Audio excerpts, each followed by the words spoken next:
नमस्कार दोस्तों, स्वागत है आपके अपने YouTube चैनल पर। दोस्तों, आज के इस वीडियो में हम डिस्कस करने वाले हैं यूपी स्पेशल के बारे में। यूपी स्पेशल का यह फुल क्रैश कोर्स है जो आपके सभी एग्जाम के लिए बहुत ही महत्वपूर्ण है।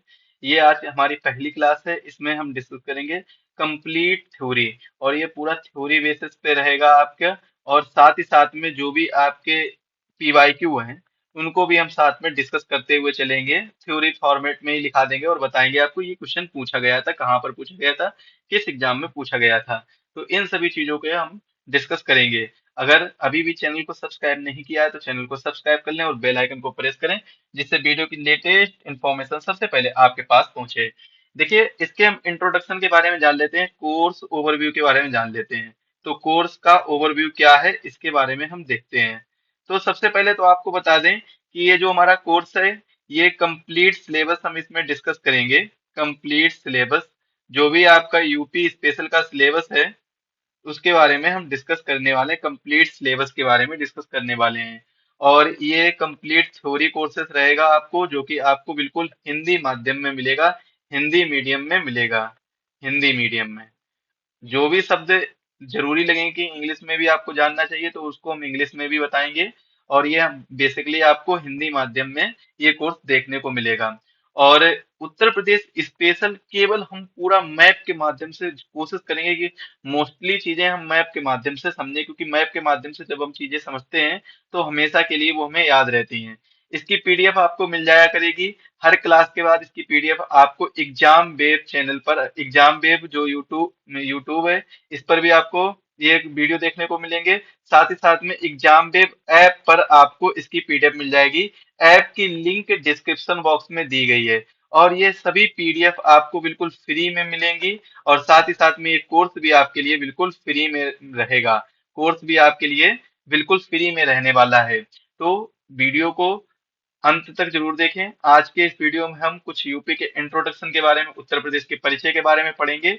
और इसके बाद में हम अगले सेशन से स्टार्ट करेंगे काफी नई नई चीजों के बारे में जो एग्जाम में पूछे जाते हैं क्वेश्चन, वहां से हम पढ़ना स्टार्ट करेंगे। और आपको एक बात बता दें कि उत्तर प्रदेश स्पेशल ये जो आपका कोर्स रहने वाला है, स्पेशली यूपी पीसीएस के लिए और यूपी आरओ के लिए बहुत ही ज्यादा महत्वपूर्ण है।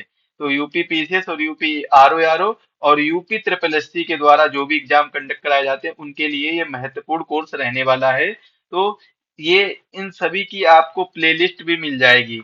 यूपी स्पेशल की जो प्लेलिस्ट बनाई जाएगी वो प्लेलिस्ट भी आपको प्रोवाइड करा दी जाएगी। तो इस प्लेलिस्ट को भी आप लोग सेव कर लीजिएगा, जिससे आपके एग्जाम के टाइम पर आप लोग अच्छे से रिवीजन कर सकें। और इसकी पीडीएफ भी आपको एक कंबाइंड पीडीएफ मिलेगी जो कि सबसे लास्ट में मिलेगी, और साथ ही साथ में क्लास के बाद में आपकी पीडीएफ मिल जाया करेगी।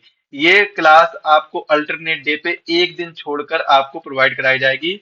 ये इवनिंग में आपको 5 बजे 5 PM पर आपको ये क्लास अपलोड मिल जाएगी हमारे यूट्यूब चैनल आकाश ग्लोबल स्टडीज पर। तो चैनल को सब्सक्राइब जरूर कर लीजिएगा। जो साथी चैनल पर नए हैं वो सब्सक्राइब कर लें और साथ ही साथ में अपने दोस्तों के पास भी शेयर कर दें। और इसके अलावा अगर आपको कोई और इन्फॉर्मेशन चाहिए कोर्स से संबंधित या फिर और कोई से संबंधित या फिर कोई भी आपका डाउट है, तो आप 7905407400 पर कांटेक्ट कर सकते हैं। यहाँ से आपको सारी चीजें क्लियरली पता चल जाएंगी। जो भी आपका डाउट है वो आपका क्लियर किया जाएगा। चलिए कोर्स को स्टार्ट करते हैं। आज जो हम पढ़ने वाले हैं सबसे पहले, उसमें हम पढ़ेंगे उत्तर प्रदेश के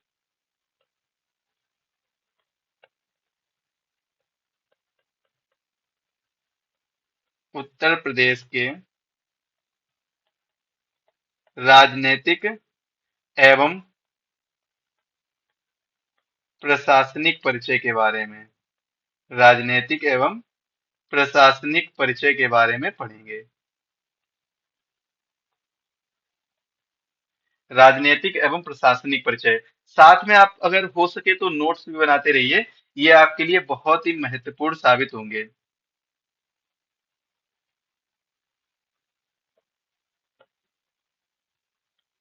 चलिए देखेंगे।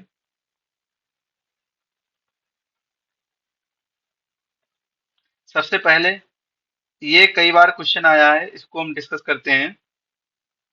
क्वेश्चन क्या पूछा गया था? प्रदेश में मंडलों की संख्या कितनी है? तो आप लोग नोट करेंगे, प्रदेश में मंडल की संख्या, मंडल की संख्या, प्रदेश में मंडल की संख्या कितनी है? तो बताइएगा सर कितनी है? 18 मंडल पड़ते हैं। प्रदेश में कुल कितने मंडल पड़ते हैं? 18 मंडल पड़ते हैं, तो ये चीज याद रखिएगा। प्रदेश में कुल 18 मंडल पड़ते हैं। इसके बाद में अगर क्वेश्चन ये पूछ लिया जाए कि 18वां मंडल कौन सा है, या उत्तर प्रदेश का सबसे नया मंडल कौन सा है, 18वां मंडल कौन सा है, तो आप लोग बताइएगा। प्रदेश का जो 18वां मंडल है उसका नाम है अलीगढ़ मंडल। अलीगढ़ मंडल, अलीगढ़ मंडल उत्तर प्रदेश का 18वां मंडल है, तो ये चीज आप लोग याद रखिएगा। वहीं पर क्वेश्चन पूछा जा सकता है कि सबसे बड़े मंडल कौन कौन से हैं, सबसे बड़े मंडल कौन कौन से हैं, सबसे बड़े मंडल, ये क्वेश्चन आपसे पूछा जा सकता है। तो आप लोग बताइएगा कि सबसे बड़े मंडल कौन कौन से हैं। इसमें से एक मंडल आ जाता है आपका, प्रदेश में जो सबसे बड़े मंडल हैं वो कितने हैं आपके? तीन सबसे बड़े मंडल हैं, जिसमें देखेंगे एक मंडल आपका पड़ेगा लखनऊ। एक मंडल कौन सा पड़ेगा? लखनऊ। लखनऊ मंडल है, ये प्रदेश में बड़े मंडल में आता है। प्रदेश के बड़े मंडल में इसकी गिनती होती है, जिसके अंतर्गत आपको 6 जिले देखने को मिलेंगे। कौन से जिले? 6 जिले देखने को मिलेंगे। एक मंडल आपका पड़ता है कानपुर। कानपुर में भी आपको 6 जिले देखने को मिलेंगे, कानपुर मंडल में। और एक मंडल आपका पड़ता है मेरठ। तो मेरठ मंडल में भी आपको 6 जिले देखने को मिलेंगे। तो कानपुर, मेरठ और लखनऊ, ये तीन मंडल ऐसे मंडल हैं जो प्रदेश के बड़े मंडल के अंतर्गत आते हैं। वहीं पे बात करें प्रदेश के सबसे छोटे मंडल कौन कौन से हैं, सबसे छोटे मंडल, छोटे मंडल कौन कौन से हैं, इसके बारे में चर्चा करते हैं। तो प्रदेश के सबसे छोटे मंडल के अंतर्गत आपको 5 मंडल देखने को मिलेंगे, जो प्रदेश के सबसे छोटे मंडल के अंतर्गत आते हैं। कौन कौन से मंडल हैं, चलिए देखते हैं। एक तो पड़ेगा आपका मिर्जापुर, मिर्जापुर। इसके बाद में, मिर्जापुर के बाद में आजमगढ़, आजमगढ़, झांसी, झांसी, सहारनपुर, सहारनपुर और बस्ती। और कौन सा है? बस्ती। तो ये 5 मंडल हैं जो प्रदेश के सबसे छोटे मंडल के अंतर्गत आते हैं। अगर आपसे बात करें कि इन मंडल में कितनी संख्या मिलती है देखने को जिले की, तो जिले की संख्या है 3-3 जिले आपको प्रत्येक मंडल में देखने को मिलता है। तो 3-3 जिले आपको प्रत्येक मंडल में देखने को मिलेंगे। ये प्रदेश के सबसे छोटे मंडल के अंतर्गत गिनती आती है। तो मंडल से संबंधित क्वेश्चन लगभग यहीं से पूछा जाएगा, इसके बाहर ज्यादा चांसेस नहीं है कि मंडल का क्वेश्चन पूछा जाए। अगर बात करें कि प्रमुख मुख्यालय वाले जिले कौन कौन से हैं, अगली हेडिंग क्या कौन सी डालेंगे? प्रमुख मुख्यालय वाले जिले, प्रमुख मुख्यालय वाले जिले, मुख्यालय वाले जिले, प्रमुख मुख्यालय वाले जिले, ये अगली हेडिंग पड़ेगी। इसके बाद में देखिए तो कौन कौन से पढ़ेंगे,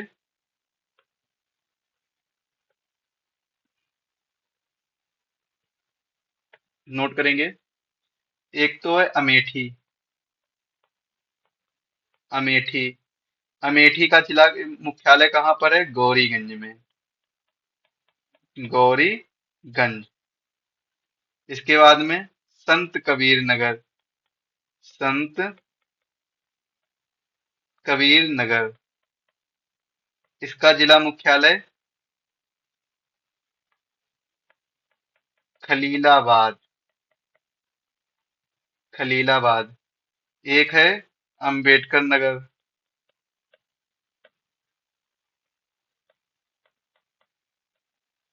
अंबेडकर नगर। तो अंबेडकर नगर जिले का मुख्यालय है अकबरपुर, अकबरपुर। अगला है सिद्धार्थ नगर, सिद्धार्थनगर का मुख्यालय है नौगढ़। एक है सोनभद्र, सोनभद्र जिसका मुख्यालय है रॉबर्टगंज। रॉबर्टगंज या रॉबर्ट्सगंज भी आपको कहीं कहीं पर लिखा मिलेगा। एक है जालौन, जालौन का मुख्यालय है उरई। जालौन का मुख्यालय कौन सा है? उरई है। तो ये आपको देखने को मिलेंगे। दो चीज यहाँ पर और नोट करेंगे, या तो मैप के माध्यम से देख लेंगे।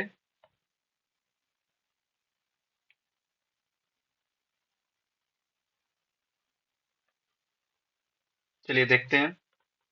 यहाँ पर आपको एक चीज दिखाई दे रही होगी, ये देखिए। ये जो डिस्ट्रिक्ट है आपका लखीमपुर खीरी, ये डिस्ट्रिक्ट ये कौन सा है? लखीमपुर खीरी डिस्ट्रिक्ट है। लखीमपुर खीरी डिस्ट्रिक्ट ये सबसे बड़ा डिस्ट्रिक्ट है, सबसे बड़ा जिला, सबसे बड़ा जिला। सबसे बड़ा जिला कौन सा है? लखीमपुर खीरी। वहीं पे अगर बात की जाए तो एक डिस्ट्रिक्ट आपको देखने को मिलेगा, यहाँ पर देखिए। ये डिस्ट्रिक्ट आपको देखने को मिल रहा है, ये वाला। ये कौन सा है? ये डिस्ट्रिक्ट है आपका हापुड़। हापुड़। हापुड़ ये कैसा है? सबसे छोटा जिला, सबसे छोटा जिला। सबसे छोटा जिला कौन सा है? हापुड़ है। बाकी जितने भी अभी नाम मैंने बताए हैं, तो ये आपका कौन सा पड़ता है? ये आपका ललितपुर जिला पड़ता है। ये सोनभद्र जिसका मुख्यालय कहाँ पर है? रॉबर्टगंज में है। सोनभद्र का मुख्यालय आपको कहाँ पर देखने को मिलेगा? रॉबर्ट्सगंज में। ये देखिए उरई है जो जालौन का मुख्यालय है। ये क्या पड़ेगा आपका? जालौन पड़ेगा। जालौन। जालौन ये हो जाएगा सोनभद्र। सोनभद्र। सोनभद्र हो जाएगा। इसके बाद में अमेठी। तो अमेठी गौरीगंज पड़ जाएगा। संत कबीर नगर, सिद्धार्थ नगर। तो सिद्धार्थ नगर आपको ये सब क्या है? ये देखने को मिलेंगे। नौगढ़ सिद्धार्थ नगर क्या है? नौगढ़। तो ये दो पॉइंट आप लोग जरूर याद रखिएगा। सबसे बड़ा जिला कौन सा है? लखीमपुर खीरी। इस जिले का क्या नाम है? लखीमपुर खीरी। लखीमपुर। लखीमपुर लिख लीजिएगा। लखीमपुर सबसे बड़ा जिला है। तो ये चीज आप लोग याद रखिएगा। अब क्वेश्चन क्या आता है? अब क्वेश्चन आता है, नगर निगम वाले कुल नगर कितने हैं? या नगर निगम वाले कुल नगर कितने हैं? नगर निगम वाले कुल नगरों की संख्या। नगर निगम वाले, नगर निगम वाले कुल नगर तो कितने हैं? नगर निगम वाले कुल नगर 17 हैं। क्वेश्चन वही पूछा जाए कि 17वां या सबसे जो नया नगर निगम है वो कौन सा है? 17वां है। और कौन सा बना था? यहीं पर अगर बात करें 17वें नगर निगम की, 17वें नगर निगम की, तो वह कौन सा था? वह था शाहजहांपुर। शाहजहांपुर। शाहजहांपुर आपको देखने को मिलेगा, जो अप्रैल 2018 में, अप्रैल 2018 में नगर निगम 17वां नगर निगम बना था। अप्रैल 2018 में। याद रखिएगा शाहजहांपुर 18वां, सॉरी 17वां नगर निगम था, जो अप्रैल 2018 में घोषित हुआ था। अगर कुछ राजनीतिक या राजनीतिक इतिहास के बारे में चर्चा करें, तो हम इनके कुछ प्रमुख नामों के बारे में देख लेते हैं कि आखिर प्रदेश के क्या क्या नाम पहले थे। तो प्रदेश के नाम, प्रदेश के नाम कौन कौन से नाम थे उनके बारे में हम चर्चा करते हैं। 1836 से, 36 से उत्तर पश्चिमी प्रांत, उत्तर पश्चिम प्रांत। इसके बाद में ये पॉइंट याद रखिएगा। दूसरा है 1877 से उत्तर पश्चिमी, उत्तर पश्चिमी प्रांत एवं अवध, एवं अवध। अवध। तीसरा पॉइंट, 1902 से आगरा एवं आगरा एवं अवध का संयुक्त प्रांत। आगरा एवं अवध का संयुक्त प्रांत, ये आपको देखने को मिलेगा 1902 से। वहीं 1937 से केवल संयुक्त प्रांत, संयुक्त प्रांत, संयुक्त प्रांत।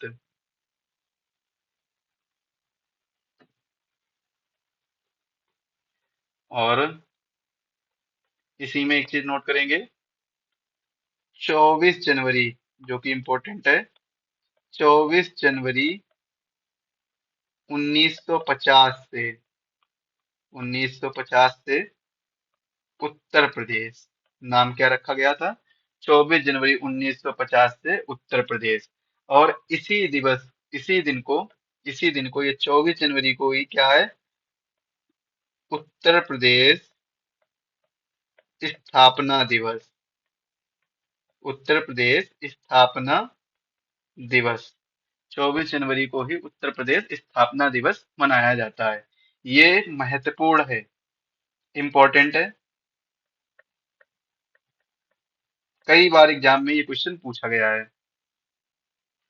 इसके बाद अब हम चर्चा करते हैं प्रदेश की राजधानी के बारे में।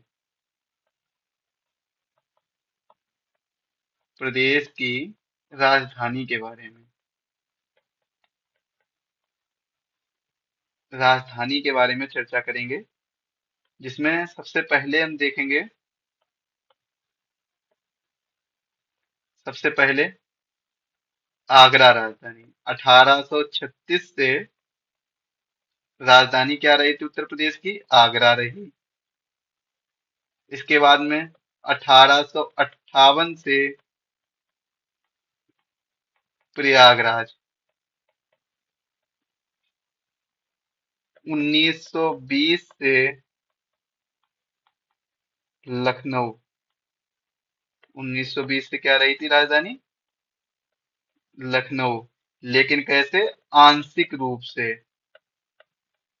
आंशिक रूप से। क्वेश्चन में ध्यान रखिएगा इस शब्द के बारे में, आंशिक रूप से।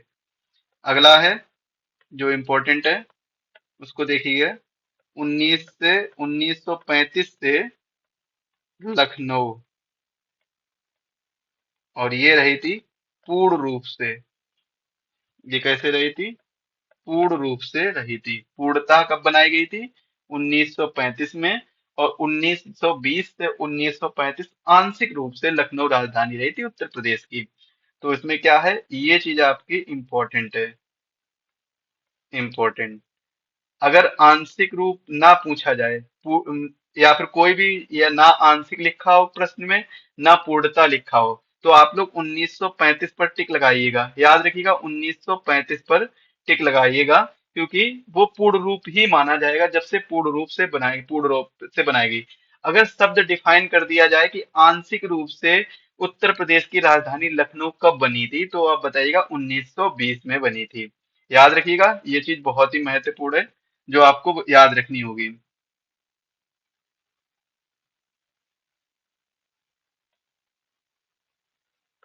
अगर क्वेश्चन पूछा जाए, क्वेश्चन क्या पूछा जाए, उत्तर प्रदेश नाम से राज्य का गठन कब हुआ था। उत्तर प्रदेश नाम से, नाम से राज्य का गठन, राज्य का गठन कब हुआ था, गठन कब हुआ था। तो आप बताइएगा 24 जनवरी 1950 को। कब हुआ था, 24 जनवरी 1950 को। और राज्य का पुनर्गठन कब हुआ, राज्य का पुनर्गठन, पुनर्गठन हुआ था 1 नवंबर 1956 को। 1 नवंबर 1956 को राज्य का पुनर्गठन हुआ। वहीं अगर क्वेश्चन पूछ दिया जाए राज्य का विभाजन, राज्य का विभाजन कब हुआ, तो राज्य का विभाजन हुआ था 9 नवंबर 2000 को। और 9 नवंबर 2000 को जब राज्य का विभाजन हुआ तो विभाजित होकर कौन सा राज्य बना, इसको भी लिख लीजिएगा, उत्तराखंड। उत्तराखंड नए राज्य के तौर पर, नए राज्य के तौर पर बना।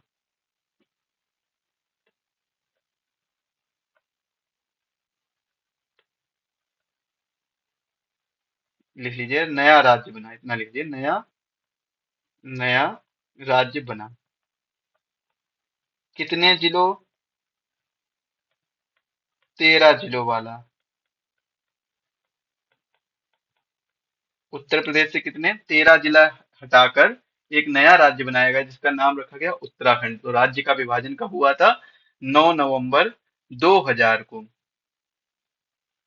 वहीं अगर क्वेश्चन पूछ लिया जाए, क्वेश्चन पूछा जाए प्रथम राजकीय भाषा, प्रथम राजकीय भाषा, राजकीय भाषा कौन सी है, तो इसकी जो घोषणा हुई थी, इसकी जो डिक्लेरेशन हुई थी वो कब हुई थी, 1947 को। 1947 को क्या बनाया गया था, देवनागरी से हिंदी, हिंदी बनाया गया, तो देवनागरी से हिंदी। और द्वितीय राजकीय भाषा, द्वितीय राजकीय भाषा,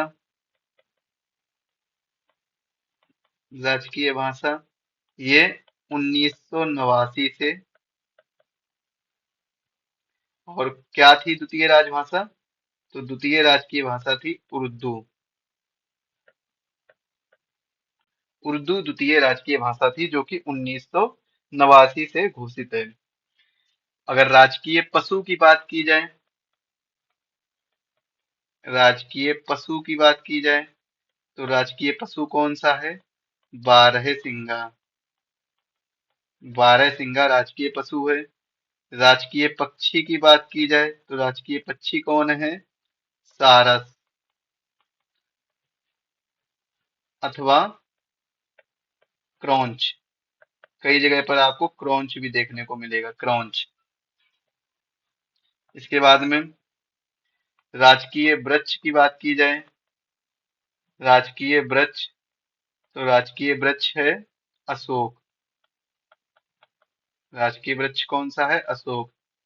पुष्प की बात की जाए, राजकीय पुष्प, तो पलाश, पलाश याद रखिएगा। खेल की बात की जाए, राजकीय खेल कौन सा है, तो हॉकी। राजकीय खेल कौन सा है, हॉकी।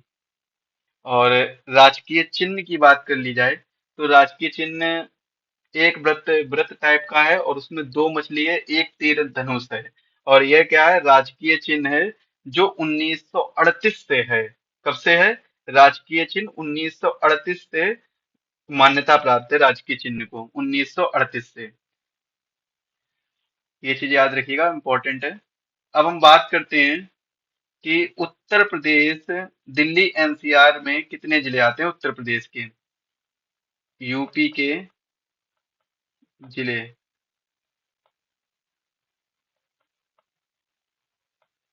दिल्ली एनसीआर में, या फिर दिल्ली मत डालिएगा, डॉट नॉर्मली लिख लीजिएगा एनसीआर में, national capital region.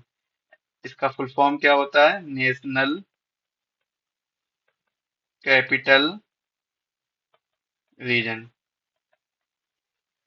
NCR, national capital region, राष्ट्रीय राजधानी क्षेत्र, राष्ट्रीय, राष्ट्रीय राजधानी क्षेत्र, राष्ट्रीय राजधानी क्षेत्र। तो इसमें उत्तर प्रदेश के कितने जिले आते हैं, यूपी के जिले, यूपी के जिले। कितने जिले आते हैं यूपी के, तो बताइएगा सर, यूपी के 8 जिले आते हैं। कौन कौन से 8 जिले हैं उनके बारे में चर्चा करते हैं। एक तो आता है आपका मेरठ, मेरठ। एक आता है गाजियाबाद, गाजियाबाद। और एक आता है गौतम बुद्ध नगर, गौतम बुद्ध नगर।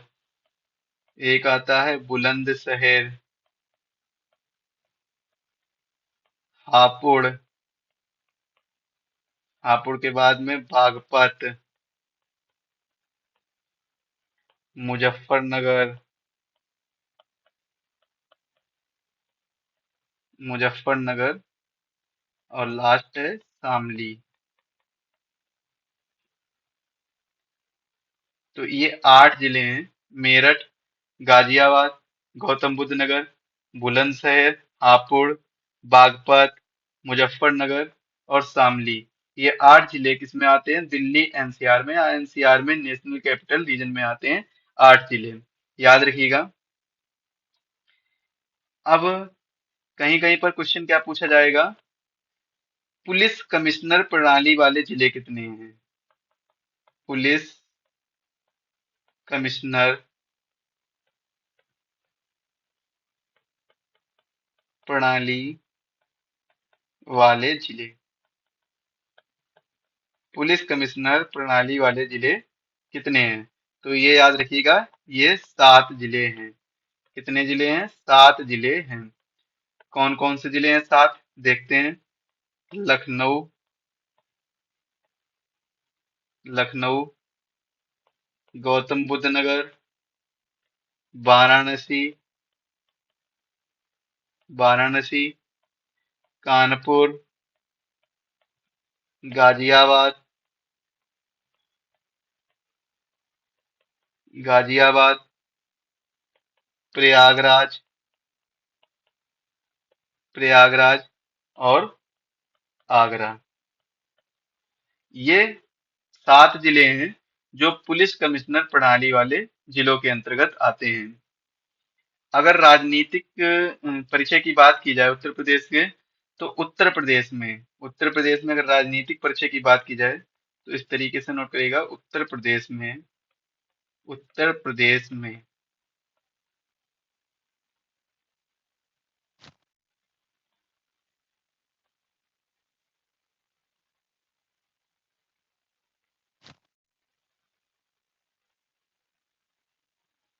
देखेंगे विधानसभा सीट या विधानसभा सदस्य की भी बात कर लीजिए। विधानसभा सीट तो कितनी है? विधानसभा सीट 403 है। पहले 404 थी।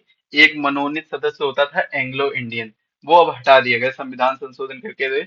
लोकसभा और विधानसभा में एंग्लो इंडियन मनोनीत सदस्य हटा दिया गया था, तो अब ये नहीं रहा। तो 403 सीटें इस समय अवेलेबल हैं। अगर विधान परिषद की बात करें तो एक जिस प्रकार से केंद्र सरकार में बाई कैमरल लेजिस्लेचर है, यानी द्विसदनीय व्यवस्था है, उसी हिसाब से उत्तर प्रदेश में, भारत के 6 राज्यों में द्विसदनीय व्यवस्था है। उसमें से 6 राज्यों में से एक राज्य आता है उत्तर प्रदेश। तो उत्तर प्रदेश में भी द्विसदनीय व्यवस्था है, विधानसभा और विधान परिषद। तो विधान परिषद सीटों की अगर बात की जाए तो विधान परिषद सीटों में आते हैं 100 सदस्य, 100 सदस्य। इसके बाद में अगर बात करते हैं लोकसभा के अंतर्गत, लोकसभा सीटें कितनी है? तो भारत में सबसे ज्यादा लोकसभा सीट उत्तर प्रदेश में है। कितनी है? 80 सीटें हैं। अगर राज्यसभा सीटों की बात की जाए, राज्यसभा सीट, राज्यसभा सीट, तो राज्यसभा सीटें 31 सीटें राज्यसभा की हैं, जो कि उत्तर प्रदेश में सबसे ज्यादा सीटें हैं, 31 सीटें।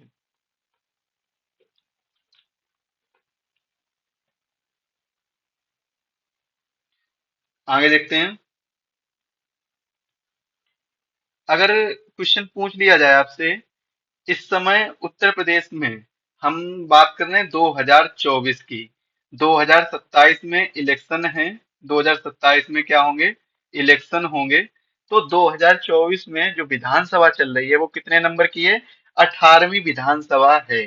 कौन सी विधानसभा है? 18वीं विधानसभा। इससे पहले 17 विधानसभा वर्क कर चुकी हैं, टेन्योर में रह चुकी हैं, कार्यकाल में रह चुकी हैं। अब जो इस समय है वो 18वीं विधानसभा है। और 2027 में जब इलेक्शन होंगे तो यह 19वीं विधानसभा के इलेक्शन होंगे। 19वीं लेजिस्लेटिव असेंबली के इलेक्शन होंगे 2027 में। ये चीज आप लोग याद रखिएगा, बहुत इंपॉर्टेंट है, याद रखिएगा। अब हम बात करते हैं 18वीं विधानसभा के बारे में। तो 18वीं विधानसभा में देखिएगा क्या क्वेश्चन बन सकता है। 18वीं विधानसभा में 18वीं विधानसभा में महिलाओं की संख्या महिलाओं की संख्या कितनी है? महिलाओं की संख्या 47 है। महिलाओं की संख्या कितनी है? 47। और 18वीं विधानसभा है कब से कब तक? तो 2022 से 2027 तक। 19वीं विधानसभा की बात की जाए तो यह बनेगी 2027 से। वैसे तो 5 साल तक रहती है, तो 2032 मान लीजिए, बीच में भी भंग हो सकती है, इसकी कोई गारंटी नहीं है, कभी भी राष्ट्रपति शासन लग सकता है, जो आर्टिकल 356 के तहत राष्ट्रपति के द्वारा लगाया जाता है, गवर्नर के आदेशानुसार। तो ये गवर्नर इस पर राय देता है, सॉरी, गवर्नर के प्रपोजल के अनुसार, आदेशानुसार नहीं होगा। 2027 से 2032 तक 19वीं विधानसभा वर्क करेगी। अगर उत्तर प्रदेश में हम बात करें तो सबसे ज्यादा विधानसभा सीटों वाला जिला कौन सा है? जिले की बात कर रहा हूं, सबसे ज्यादा विधानसभा सीट वाला जिला, विधानसभा सीट वाला जिला कौन सा पड़ेगा? प्रयागराज। कितनी सीटें हैं? 12 सीटें हैं, सबसे ज्यादा, सबसे ज्यादा, सबसे ज्यादा विधानसभा सीट वाले जिला। और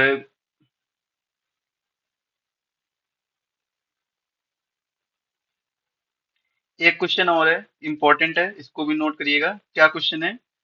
राज्य विधानसभा, राज्य विधानसभा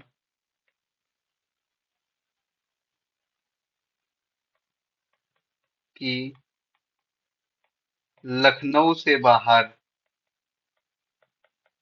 लखनऊ से बाहर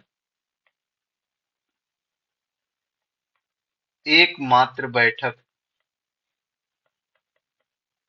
एकमात्र बैठक कहां पर हुई थी? ये हुई थी प्रयागराज में, प्रयागराज में। कब हुई थी? 2003 में। देखिए इस क्वेश्चन का तात्पर्य क्या है, इस क्वेश्चन के तात्पर्य को समझते हैं। उत्तर प्रदेश की उत्तर प्रदेश की जो कैपिटल है, राजधानी है, वो इस समय क्या है? लखनऊ है। वो क्या है? लखनऊ है। इसके बाद में एक दूसरा पॉइंट याद रखिएगा, लखनऊ में ये क्या है? राज्य का राज्य का विधानमंडल है। विधानमंडल, विधानमंडल से आप समझते हैं ना, एक तरीके से संसद भवन, राज्य की पार्लियामेंट, एक तरीके जैसे केंद्र सरकार में क्या होता है? पार्लियामेंट होता है, संसद भवन होता है, ऐसे राज्य में क्या होता है? विधानमंडल होता है, जिसमें विधानसभा और विधान परिषद, जिस राज्य में विधान परिषद है तो वहां पर ये मीटिंग होती है। तो विधानमंडल कहाँ पर है? लखनऊ जिले में है। उत्तर प्रदेश की राजधानी लखनऊ है और लखनऊ में ही राज्य का विधानमंडल स्थित है। और जितनी भी मीटिंग होती है, बैठक होती है, वो राज्य के विधानमंडल में होती हैं। कहाँ होती हैं? राज्य के विधानमंडल में। लेकिन राज्य विधानसभा की लखनऊ से बाहर भी एक बैठक हुई है, वो हुई है 2003 में, जो कि कहाँ पर हुई है? प्रयागराज में हुई है, लखनऊ से बाहर। इस चीज को नोट करिएगा, लखनऊ से बाहर एकमात्र बैठक कौन सी है? प्रयागराज में हुई है, 2003 में हुई है। यह बैठक राज्य के विधानमंडल में ना होकर प्रयागराज में हुई है। कहां पर हुई है? प्रयागराज में हुई है। तो ये चीज भी आप लोग याद रखिएगा, बहुत ही महत्वपूर्ण है। 2003 में एक क्वेश्चन आपसे और पूछा जा सकता है, वो क्वेश्चन है कि उत्तर प्रदेश में, कौन सा क्वेश्चन है? उत्तर प्रदेश में अब तक कितनी बार राष्ट्रपति शासन लगा है? अब तक कितनी बार राष्ट्रपति शासन लगा है? राष्ट्रपति शासन लगा है? तो बताइएगा सर। 10 बार। 10 बार राष्ट्रपति शासन लगा है। कितनी बार लगा है? 10 बार उत्तर प्रदेश में राष्ट्रपति शासन लगा है, ये चीज याद रखिएगा।